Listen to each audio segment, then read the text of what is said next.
Fellas, it's been exciting as an MMA fan in the past week with all the new fight announcements, but I still feel like there's a lot of issues in the UFC that we need to address. So I'm going to be going through the biggest issues in the UFC right now, as well as my own solution to these issues and these problems. Starting off with the first issue, which is eye pokes. I thought this would be a fitting topic to start on, since we just had UFC Seattle with Henry Cejudo and Song Yadong, where Henry Cejudo got his eye poked. He couldn't continue the fight. The fight ended prematurely.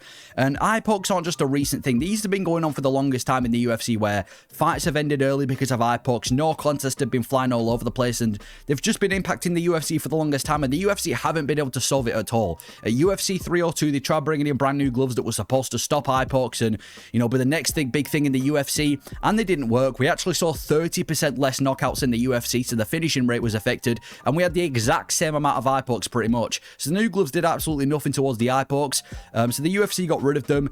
We've seen the knockouts again. We've been getting a lot of finishes recently in the UFC, but again, the eye poke issue is still a thing that needs to be addressed in the UFC. So my first solution to the eye poke issue would be to take a point immediately.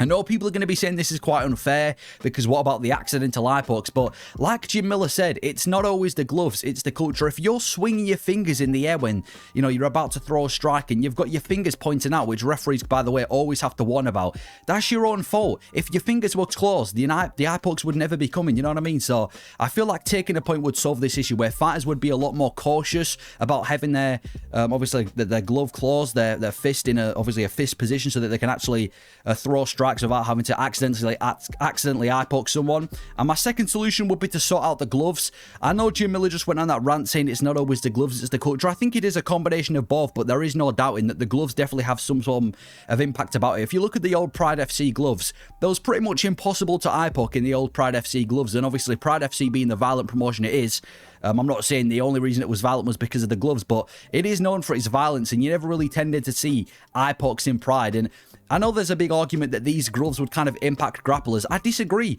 If you look at Pride FC and the biggest fighters at the time, a lot of them were grapplers. Fedor Emelianenko, Antonio Nogueira, Fabricio Verdum. A lot of these guys were heavy grapplers in Pride FC, which were fine, where they were fine with the current gloves. So I think the Pride FC gloves, I'm not saying they should immediately implement them, because I think it would be quite overwhelming to fighters, but I really do feel like these gloves could definitely benefit fighters nowadays when it comes to eye pokes, if you give them maybe a bit of time to adjust to them. But I think the biggest solutions to the eye poke issue would be to deduct a point immediately, show fighters that they're not messing around, get your fingers away, put your hands away, get the gloves in the fisted position, and bring back Pride FC gloves. I think they are the best gloves when it comes to eye pokes, and I feel like the only reason the UFC don't want to bring them in is because of an ego thing. The UFC don't want to accept that a different business or a different promotion might have had a better idea than them. Anyway, next issue is weight cutting. Weight cutting is definitely a big issue right now, where fighters are having to completely drain themselves just to make weight, and it's been an issue for the longest time. Some people think we should get rid of weight, well, not get rid of weight classes, but bring in more weight classes. Some people think we should make fighters fight their natural weight, and we've just been seeing a lot of weight ball. There's a lot of issues on the scale. So my first issue, my first solution to the issue of weight cutting would be to, if a fighter misses weight by over 2 pounds or at least 2.5 pounds, they must fight at the above weight class in their next bout. Now, my exception is going to be top 5 fighters, which I'm going to go on to in a little bit, but I don't see this as being a big issue. If you're weighing in over 2 pounds, which is a significant amount of weight in combat sports at least, I don't mind forcing them to fight in a different weight class above in their next bout. I don't see what the issue is. They're fighting at their more natural weight class. We're not forcing them to obviously cut a bunch of weight. And we saw it with Hamzat Chimaev when he was missing, I think he missed weight by, 8 pounds in the welterweight division, so he got forced to the middleweight division. He had success there. Even Christian Rodriguez, he missed weight 3 times in the UFC in the bantamweight division. Then he moved up to the featherweight division, and so far he's had a great career. Well, he's having a great career in the featherweight division, and it's not punishing fighters, as they're actually fighting at their natural weight class. We're not deducting points, we're not deducting anything from their purse. Obviously you can do that if they miss weight by too much money, but I do think the exception should be top 5 fighters. For example, if you miss weight and you're a top contender, I don't think you should miss out on a title opportunity and be forced to the weight class above, or you should miss out on a top contender fight. So my exception would be top 5 fighters, but I think this would be a good change for fighters, where if they do miss weight by over 2 pounds, you're sending them to the correct weight class for the next bout. You can at least let them try it out, and it ensures them that they're going to be a lot more careful when it comes to missing weight in the future. And my second solution would be, if a fighter misses weight twice within 3 fights, they must fight down the rankings instead of up. Now, for example, let's say in the welterweight division, Joaquin Buckley. Let's use him as an example. Let's say he beat Stephen Wonderboy Thompson, but he missed weight. And he also beats Colby Covington, but he misses weight in that bout too. Despite being on a 2-fight winning streak, let's say he's ranked number 6, he would still have to fight down the rankings because he missed weight. For example, another example, if Michael Chandler fought Paddy Pimblett and missed weight but beat Pimblett, and then he fought Justin Gaethje but missed weight and beat Gaethje, even though he could be on a 2-fight winning streak, I still think he would have to fight down the rankings because he's missed weight in 2 of his last 3 fights. And I think this is a good punishment for fighters. It's not, again, necessarily career changing, it's just making them fight down, fight a prospect up and come in if they continue to miss weight, because obviously it just shouldn't be happening. So that would be my second solution to weight cutting. I know people always want to sympathize with the fighters, but in my opinion, just fight at your natural weight class. At your natural weight class. Stop being a weight bully. We've seen fighters like Colby Covington before who can happily fight at their own weight class, and they haven't had massive problems with it. Anyway, next issue are just the terrible cards that we've been seeing in the UFC. I know the UFC have kind of started to improve with the card quality, but we still keep seeing on a consistent basis these terrible cards that the UFC are trying to sneak in. Now, my first solution would be more crowded fight night events and less Apex events. I've already voiced my opinion on the Apex before and how I think it's horrible to the UFC. I hate the cards, how that it's just a completely dead atmosphere. It doesn't really feel like a UFC event and how a UFC event should. And then you go to these crowded fight night events and it's like watching a pay-per-view. You know, you've got a lively crowd, an amazing card, feels like watching a pay-per-view, but you don't have to pay the price. What we want from a UFC event, or at least a fight night like UFC Macau, UFC Tampa, UFC Seattle, UFC London, UFC Kansas City, fight nights that are stacked in a crowded area and actually feel like a good card. What we don't want are fight nights like Dern versus Ribas 2, or even the one this weekend with Cap versus Amabayev, or pay-per-views like UFC 312 or Vittori versus Dolidze 2. And I know there's going to be an argument saying they can't stack every card and we need to be ungrateful. Well, actually, you're wrong. Yes, they can. They can stack every card. Let's pick 2 weight classes, for example, the welterweight division and the flyweight division. 2 random weight classes. There's so many available fighters in those weight classes who aren't coming off immediate fights or haven't got a fight booked that can potentially fight at the UFC card. The UFC roster is so big now, and there's so many big names in the UFC that I feel like the UFC could use on a consistent basis to stack cards more often.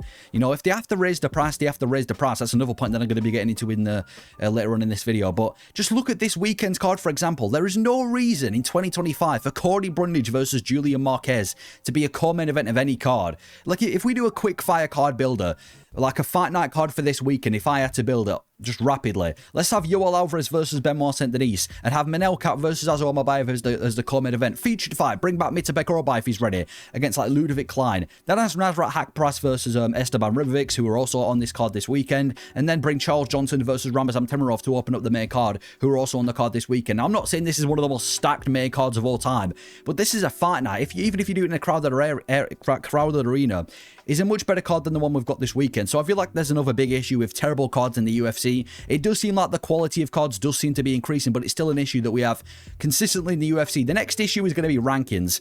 The UFC rankings are awful. They are awful. Like, there's no doubt about it. I'm going to be going through some of them right now and voicing my opinions. The first solution to the rankings would be hire someone else to make the rankings because they're clearly not good enough. Hire me. Fuck it. If we look, for example, through some weight classes, the flyweight division, I think flyweight is probably the only weight class where I don't have any problems with the rankings. But the bantamweight division, if we start off with that, there's 2 ranked fighters. I'm not sure how they've made it into the rankings. Eamon Zahabi and Montel Jackson. How are they ranked, but Vinicius Oliveira isn't? You know what I mean? How's Jose Aldo number 11 when he's already beaten so many people in the top 10? And Kyler Phillips being at number 12. Who's Kyler Phillips beat? Pedro Munoz. He's not even ranked. Featherweight division. Yusuf Zalal. Listen, I'm a fan of Yusuf Zalal, but after that performance over Calvin Kattar, how he's made it to number 12, I don't know. And let's be honest, how are Danny Ige and Calvin Kattar still ranked, but Gene Silver isn't? And how's Yair Rodriguez at number 5 and Max Holloway, he's in the lightweight division, get him out of the rankings. The lightweight division, Benoit Saint-Denis, he's beat Matt Frivola and he's in the rankings. What else has he done? He's 0-2 in the flyweight, in the lightweight rankings.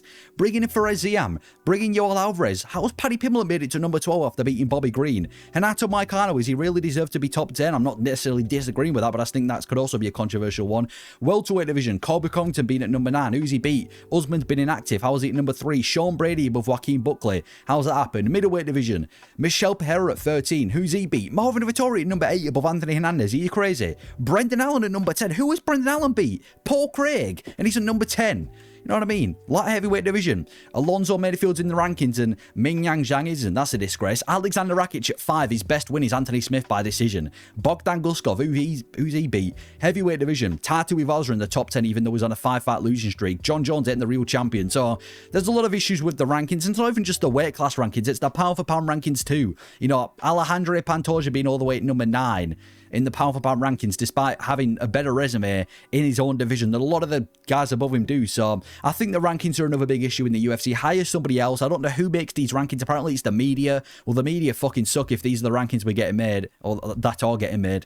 Anyway, next issue. It's not really an issue, but another thing I think the UFC could improve on are bonuses. Now, the current bonus rules in the UFC are obviously a 50k performance bonus and a fight of the night bonus, and they'll have about 3 or 4 per card, depending on the amount of good fights. And obviously, you're ineligible for bonuses if you miss weight, which I think could be another good thing that the UFC can obviously keep doing to stop weight, people missing weight. I think with new bonuses, increasing bonuses won't change anything. I know a lot of people think bonuses should improve. We saw at UFC 304, Dana raised the bonus to 100,000, and we saw so many decisions on that card. I think there was only like 4 or 5 stoppages. There was a ton of decisions on that card, which obviously had no impact from the increase in the bonus. So I think new bonuses, now you got to hear me out with this one. First is to give a finish bonus of 25 grand. So every finish on every card deserves 25 grand up front, and a fight of the night bonus 50k. Just one fight of the night bonus for 50k. I think the UFC, even though the expenditure might have to increase, I think this will massively improve the UFC in the fights. For example, a normal fight that isn't an amazing fight and has no finish won't get a bonus. If a fight ends in a finish, immediate 25k regardless of how the fight went or how the finish is. And then a fight of the night could be 50k as well. So if there's a massive back and forth scrap, even if it goes to a decision, give them 50k. For example, UFC 302, there were 3 finishes on the card, so the total bonus payout would be 75k plus the 50k for fight of the night, so the total bonus payout would be 125k. But for UFC Seattle, which we recently had, there were 9 finishes, so the total bonus payout would be 225 plus the 50, 275k for the total bonus payout. And even though you might think this is insignificant, imagine there's a fighter who's coming into the UFC on a 12k to show, 12k to win contract, and they've got an additional 25k if they get a finish, double what they would be making anyway. I think they'd bring the fight. I think especially in the prelims and the lower level fighters that ain't getting paid as much, we'd see a lot more fighters go for the killer. We'd see a lot more entertaining fights in the UFC where the fighters would actually go for the bonuses rather than, you know, having a 50k or 100k or even a 300k bonus where they've got like a 1 in 10 chance of getting it. So I think adding a 25k bonus to every single fighter if they get a finish would definitely encourage fighters to bring the fight more. Anyway, next issue is the best versus the best. We need to start seeing the best versus the best. Jones versus Stipe, Dricus versus Strickland 2, and just a couple of the other fights that we've seen in this year and last year that don't really show the best versus the best in the UFC. And it's an issue because all these fights that ain't the best versus the best, they all end exactly how we expect them to end. They end early, it's usually dominating from one fighter, usually the favourite as well. And it's not what the UFC is about. The UFC, what separates it from boxing, I know boxing's been killing it recently, but historically, what separates the UFC from other sports like boxing, I know MMA is the sport, but I'm talking about the promotion UFC, what separates them from boxing is the best versus the best. These big fights, like Makhachev versus Volkanovski, or Topuria versus Holloway, or O'Malley versus Merab, where it's genuinely the best versus the best. And the fights are insane, the build-up's insane, everybody's excited, they're all 50-50, so everyone's on the edge of their seats, and they end up being these really good fights, and that's what we like about the UFC. Let's just fucking do it, man. I don't want to waffle on this every week, but Jones versus Aspinall, where is it? The greatest of all time versus the best in the world. The immovable object versus unstoppable force. The guy who beat 3 generations of champions versus the guy who beat 5 current top 10 fighters. John Jones versus Tom Aspinall. The reason it's so big is because it genuinely is the best versus the best in the heavyweight division, and we still haven't seen that fight. It needs to happen in the heavyweight division. It's the biggest fight in MMA right now, and the only one that can come close is Islam Makhachev versus Ilia Topuria, the unstoppable lightweight versus the unstoppable featherweight. The guy who's basically undefeated if Adriano Martins was never born versus the guy who actually is undefeated. A terrifying grappler with improved striking versus a terrifying striker with improved or solid grappling. Islam Makhachev versus Ilia Topuria, quite possibly the best pound-for-pound fight you can make in the UFC from like a skills perspective. That's another mega fight between the best versus the best, as well as Merab and Pantoja, as well as Dricus versus Chimaev, as well as Porton versus Ankalaev, which we're going to be seeing for UFC 313. These are the best fights in the UFC. It's what separates the UFC and MMA in general from many other sports and many other organizations, and these are the best, the most hyped, and just the best outcome fights we can see in the UFC. Fights like Lopez versus Volkanovski and Muhammad versus versus Della Maddalena.